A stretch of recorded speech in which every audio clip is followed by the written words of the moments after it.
Greetings and welcome fellow creators to a short but comprehensive guide about render settings in 3exam. First, let's take a look at the Scenes section in Render Settings.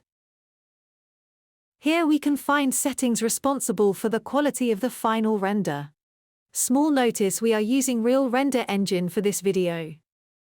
Here we can find two sections: Viewport and Render. Viewport settings relate to the image quality in the viewport of our main window. Render settings related to the quality of the final image. During rendering process, we will focus on the render section.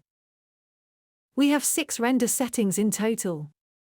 Usage of noise threshold, threshold value, max samples, mean samples, time limit and denoiser. Let's go through them in order.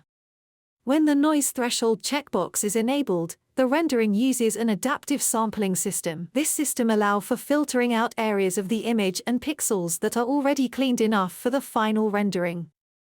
The lower that threshold value, the higher the requirement still noise or the final image. In other words, the lower the value, the higher the quality of the result.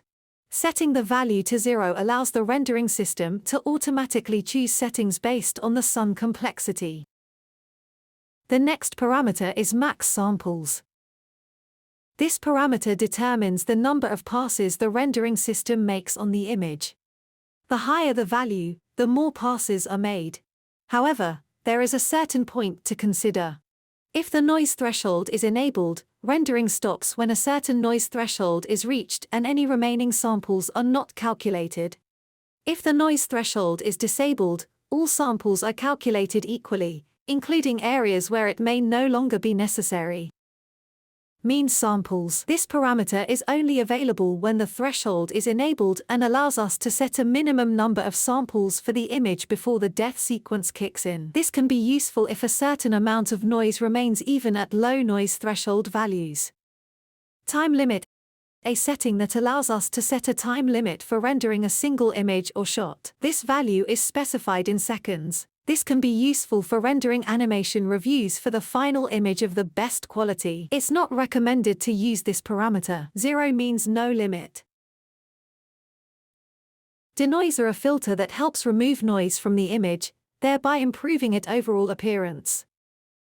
This is very important parameter that can significantly reduce rendering time with minimal loss of quality in certain situations. However, there are some considerations for this parameter. Is best used is for smoothing and removing noise from the final image. But I want to warn you, insufficient sample count can lead to blurring of fine details on render. In case of rendering animation, there may be flickering elements in the render.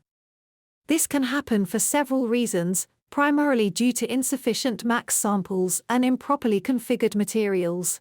Now let's briefly discuss the types of 3D scenes and 3D graphics in general. There can be divided into 3 types of fraud. These divisions is somewhat arbitrary.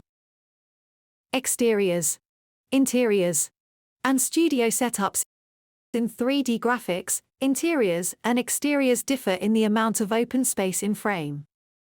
Exteriors, we can see a lot of sky or HDRI, while in others, we usually have artificial lighting without any background maps. This fact makes rendering more time-consuming because samples are calculated per pixel, where in the case of open skies the calculation stops. In the case of studio setups, there may be variations towards exteriors or interiors, but generally studio sounds have fewer objects in frame, which positively affects rendering speed. Overall, to achieve high-quality renders, several points should be taken into account. The complexity of objects or group of objects in frame. Properly configured materials. The desired size of image. The amount of open sky or background in the image. The desired outcome? A single image or an animation. Now that we know what needs to be considered, we can set optimal rendering settings.